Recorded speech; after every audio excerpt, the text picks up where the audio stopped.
Double காலருக்கு வந்து அயனிங் பண்ணி collar எப்படி தைக்கிறதுன்னு பார்க்கலாம். இப்போ ஃபஸ்ட்டு ஒரு பீஸ் வச்சுட்டு காலர் மேலே வச்சுட்டு அந்த காலரில் வந்து நல்லா சூடு அயன் பாக்ஸ் வச்சு நல்லா தேய்ங்க. அந்த ஷைனிங்காக இருக்கிறது அடியில் இருக்கணும்.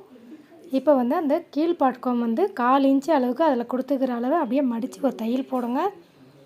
அடுத்தது அடியில் ஒரு பீஸ் வச்சுட்டு அந்த இதுலேருந்து ரவுண்டு பக்கம் இருந்து வந்து காலர்கிட்ட வந்துடுங்க.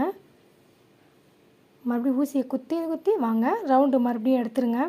அந்த ஷார்ப்பாக இருக்கிற இடத்துல வந்து லைட்டாக அர்க்காத் போட்டு சுற்றி இருக்கிறத கட் பண்ணிடலாம். அந்த பிசரெல்லாம் கட் பண்ணிவிடுங்க.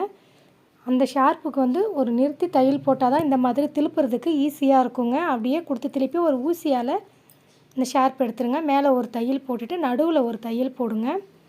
1/4 இன்ச்சு அளவு வச்சுட்டு அதுக்கப்புறம் இருக்கிற பீஸை கட் பண்ணிவிட்டு இப்போ காலரை வந்து மடக்கி அர்க்காத் பண்ணிக்கோங்க சென்டருக்கு. இப்போ ரெடி ஆகிடுச்சிங்க காலரு. இப்போ சட்டையில் வச்சு காலர் ஏற்றிடுங்க. எப்படி காலர் ரெடி பண்ணுறதுன்னு நீங்கள்